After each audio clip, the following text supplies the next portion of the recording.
네, 오늘 고성국 칼럼은 어설프게 퇴로를 주어서는 안 된답니다.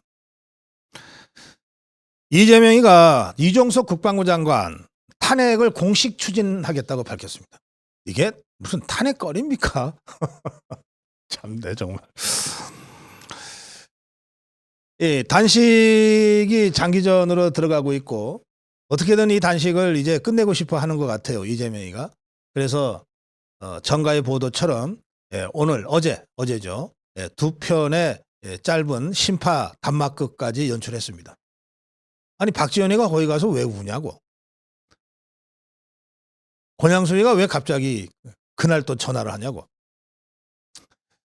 자, 근데 이제 이 심파도 뭐 별로 이 감흥을 주지 못한 것 같아요. 이 단식을 끝내긴 끝내야 되겠는데 이거 어떻게 끝내야 될지 모르겠다. 이 고심하던 이재명이가 국방장관 탄핵 카드를 꺼내들었는데 이거 참 묘합니다. 보세요. 이게 이재명이가 먼저 탄핵하라 하고 카드를 꺼내든 게 아니에요. 언론에서 한 일주일 전부터 무슨 근거를 갖고였는지 몰라도 언론에서 이종석 국방장관 뭐 경질 뭐 무슨 신원식이 유력 막 이런 보도가 나기 시작했잖아요. 그리고 또 박보근 문체부 장관 경질 유인촌 후임 내정 뭐 이런 식의 이 보도가 계속됐잖아요. 그런데 여기서 그 자기들이 특검을 요구했던 게 그 최상병 그 순직 사건 관련된 해병대 전 수사단장 의혹이니까 그거를 딱 고리로 잡아가지고 이종섭 해임해라. 안 그러면 탄핵하겠다. 그러니까 어차피 해임하겠다고 지금 언론이 보도가 되고 있는 상황에서 그걸 해임해라. 안 그러면 탄핵하겠다 했으니까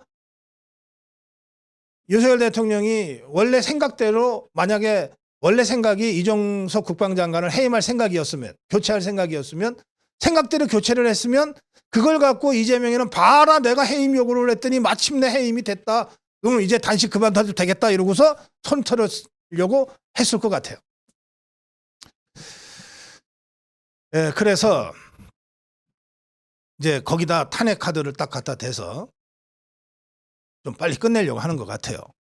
그러니까 이때 이제 어떻게 그 퇴로를 열어줄 수 있냐 하면 이런 겁니다. 대통령실에 비서실장이나 정무수석이 가가지고 그 대표님 말씀하시는 대로 우리가 이종섭 장관을 해임하겠습니다. 그러니 이제 단식을 그만두시죠. 이렇게 하면은 이제 이재명이한테 테러가 확 열리는 거야. 그리고 이재명이는 그거 갖고서 뭐 엄청 언론 플레이 하겠죠. 봐 내가 단식하면서 해임하라 그러니까 해임하잖아. 저는 절대 그렇게 이재명이의 테러를 우리 쪽에서 열어주면 안 된다. 절대 안 된다 생각. 지갑한 무덤인데 왜 우리가 열어줘? 단식할 때부터 시작하는 건 쉽지만 끝내는 게 어려워. 그리고 이렇게 명분 없는 단식은 진짜 끝내기가 쉽지 않아. 라고 여러 차례 제가 설명해 줬어요. 이재명이한테 들으라고 설명해 줬어요. 그런데도 지가 스스로 지금 테러를 막고 12일째 단식하고 있잖아요. 그거 어쩌라고 그래서.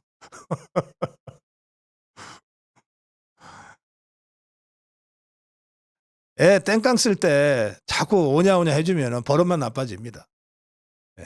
이때는 지가 스스로 잘못을 뉘우치고 저 이제 밥 먹으러 나오겠어요. 밥 주세요 할 때까지 그냥 내버려 두면 돼요.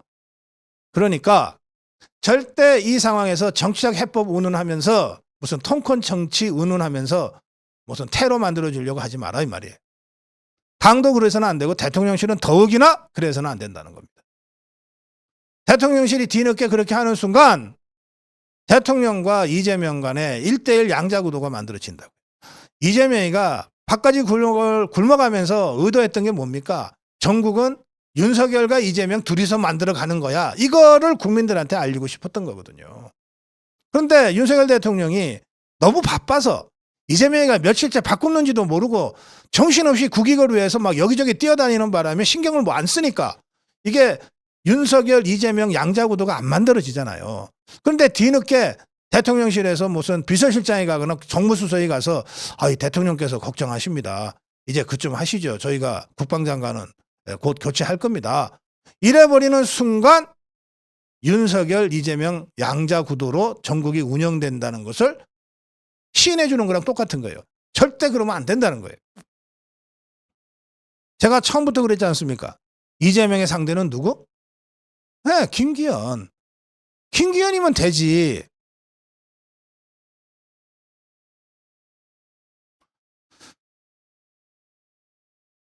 네.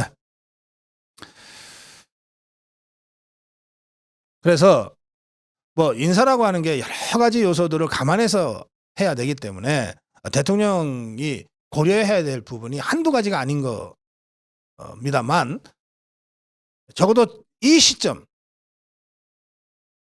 이재명이가 어떻게든 이 단식의 출구를 마련하려고 느닷없이 탄핵 카드를 꺼내든 이 시점에서는 이종섭 장관 경질하면 안 된다는 거예요. 이 단식 국면, 이 단식 국면이 어쨌든 완전히 끝나서 이재명과 아무 관계없는 상황에서 뭐 대통령이 어떤 인사를 하든 해야 된다는 게 제 생각입니다. 이 단식으로 이 전국 상황을 꼬이게 만들고 이걸 또 풀어가게끔 자기들 딴에는 정치력을 발휘하고 하려고 했던 일들이 한두 번이 아닙니다. 그러나 지금 더불어민주당 이재명의 그 탄핵, 단식과 탄핵은 그동안 한 번도 효과를 보지 못했어요. 이상민 장관 탄핵, 뭐 대단한 사건처럼 보였지만 바로 160 며칠 동안에 장관직만 못하고 그 바람에 수해대책 제대로 세우지 못해서 국민 피해만 커졌죠. 이게 더불어민주당이 얻은 정책 성과는 하나도 없지 않습니까? 박진 장관 탄핵하겠다. 뭐 한동훈 장관 탄핵하겠다. 원희룡 장관 탄핵하겠다. 심지어 이것들이 윤석열 대통령 탄핵 얘기도 시시도 때때로 꺼내고 그러잖아요. 이 탄핵 협박 이거는 이제 그야말로 녹슨 칼이에요. 마음껏 꺼내서 흔들다가 제풀에 지쳐서 집어넣으라 그러죠. 이런 상황에 대해서 퇴로를 열어줘서는 안 된다.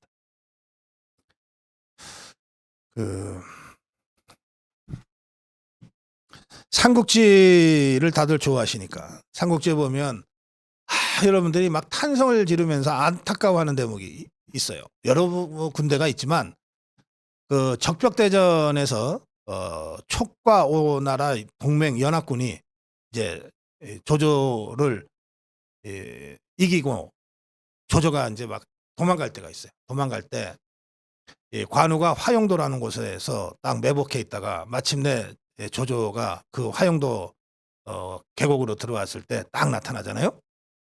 그러니까 조조가 이게 소설이니까 그렇죠. 소설이니까 조조가 막 말에 내려서 막 눈물을 뚝뚝 흘리면서 막 한 번만 살려주세요. 막 그러니까 관우가 한참 고민하다가 이 사나의 의리를 어쩌지 못하고 도망가게 내버려 둔다. 이 대목 있잖아요. 예, 이 대목 이게 소설입니다. 소설. 근데 이 대목을 보면서 이 관우가 그저 용렬한 용장에 불과하다는 거를 많은 사람들이 한탄을 하죠. 그때 살려 보내는 바람에 결국은 천하의 패권은 조조와 위나라가 잡게 되죠.